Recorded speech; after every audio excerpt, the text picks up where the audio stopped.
विधानसभा का जो चुनाव 2022 में उत्तराखंड का था, उसमें हमारा संकल्प था। भारतीय जनता पार्टी के चुनावी घोषणा पत्र में यूसीसी का जिक्र नहीं था। जस्टिस रंजना प्रकाश देसाई जी की अध्यक्षता में कमेटी बनी। कमेटी ने अपना काम पूरा कर लिया है। कई बार जो है कहते हैं कि ड्राफ्ट बन करके तैयार हो गया है और हम इस सत्र में इसको लाएंगे, इस सत्र में हम लाएंगे। लगातार तिथियां बढ़ रही है। नमस्कार, क्राइम पेट्रोल देख रहे हैं आप और मैं आकाश देशवाल।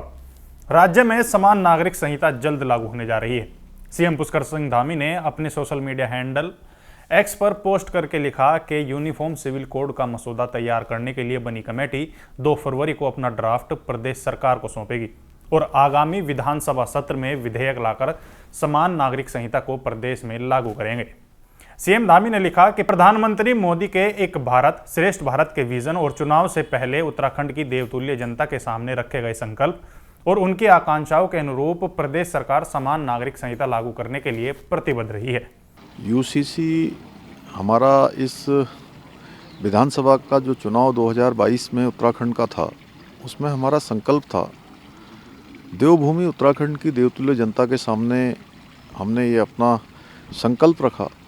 उस संकल्प को पूरा करने के लिए देवभूमि की जनता ने हमको आशीर्वाद दिया, सरकार में आने का मौका दिया और हमने ड्राफ्ट बनाने के लिए कमेटी का गठन किया। जस्टिस रंजना प्रकाश देसाई जी की अध्यक्षता में कमेटी बनी। कमेटी ने अपना काम पूरा कर लिया है और उन्होंने हमको बताया है कि 2 तारीख को वो हमको ड्राफ्ट दे देंगे और उनका ड्राफ्ट देने के बाद उसका आकलन करेंगे, उसको मंत्रिमंडल में लाएंगे। उसके बाद विधानसभा में जो विधेयक बनने की दिशा में, एक्ट बनने की दिशा में जो कार्रवाई होती है, उस कार्रवाई को हम आगे बढ़ाएंगे।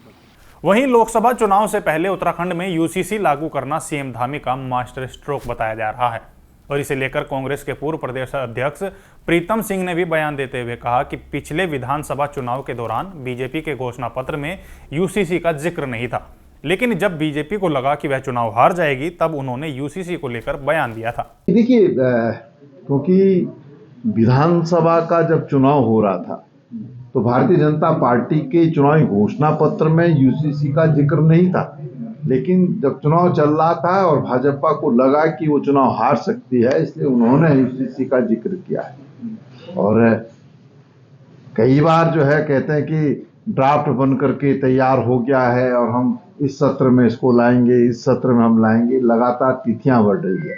5 तारीख से सत्र शुरू है और यूसीसी का जो मसौदा है जब सदन के अंदर आएगा, उसको पढ़ने के बाद हम कोई बात कह पाएंगे।